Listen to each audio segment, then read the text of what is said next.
So just from some gentle kind of body weight and kettlebell exercises yesterday, and a few ab exercises. Feeling quite sore today, so I'm glad I took it easy yesterday. As I was mentioning yesterday, I'm easing into a new phase of training, which is going to blend strength with conditioning. But the first 5 weeks, especially of this new phase, is building an aerobic base to build all my subsequent training onto. So obviously I'm deadlifting every day. I started with a deadlift. I'm going to start hitting reps more instead of singles, so a bit of volume. So I did a triple at 160 yesterday, and then a triple at 180 today.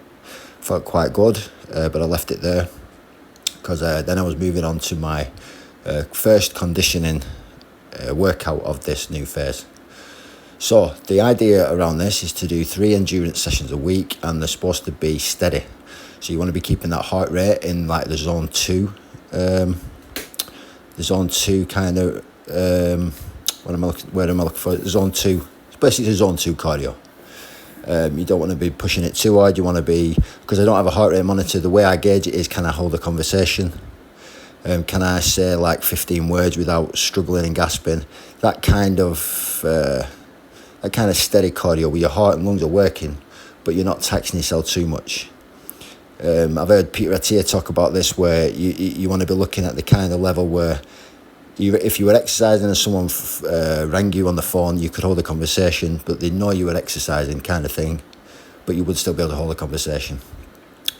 So there's many ways to build an aerobic base. Obviously the best method would be running, jogging, steady cardio. Obviously it's tried and tested. There's a reason why fighters do road work. You know, it builds that aerobic base fantastically.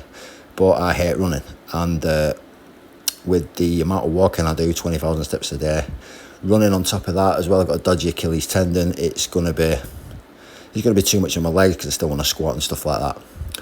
So my plan is today was to do like a mix, an EMOM. A steady EMOM with 6 burpees, six count burpees on the first minute, and then 12 kettlebell swings on the second minute. And that would be 15 sets of each, so it would be 30 minutes. So minute 1 is 6 count burpees, minute 2 is 12 kettlebell swings. Now I started that, and for the first 12 minutes that was going well, but then I started to feel like I was pushing it a bit too much. Now that might sound ridiculous because it's not really that much work, is it? But like I said, the idea is to start off easy and to build it up. So I felt like I was pushing it a little bit too much maybe. So what I decided then was to back off and go down to 5 burpees and then 10 kettlebell swings. Now I did that till I got to the 20th minute, but then my lower back was really getting fatigued because obviously big deadlift Sunday.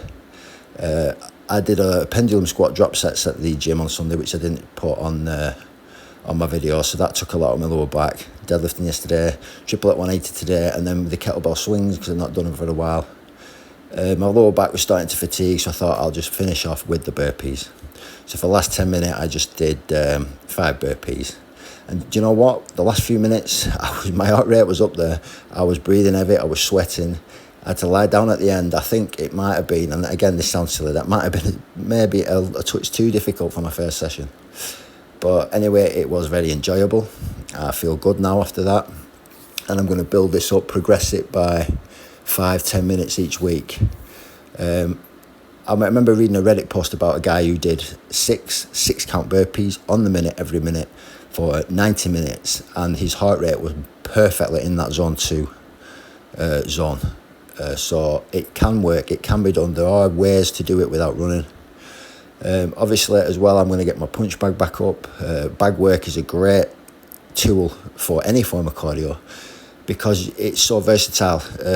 You can go hell for leather, get your heart rate right up into that red zone, doing zone 5 work, you know, pushing your heart rate to the max for short, sharp intervals.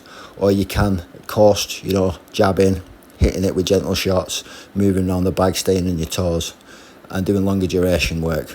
So that's what I'm going to be doing, hopefully if I can get my bag up tomorrow maybe. And also I bought a rucksack, so I'm going to start rucking. I'm planning to do my first one this Sunday. I did this briefly years ago, did a couple of rucking sessions. Where I live there's a lot of hills, a lot of good places to go rucking. And I've also bought some spring scales so I can weigh my rucksack. So I'm going to try and build that up again, build that up in duration, and then build that up in weight.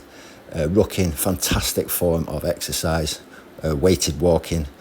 You get all the benefits of running and jogging, but without that impact. And you can manipulate as well with the distance and the weight. So that's the plan. That's the 3 good sessions of that. And then Thursday, I'm going to go back into the strength endurance circuits. I'm going to be up in the reps on that one.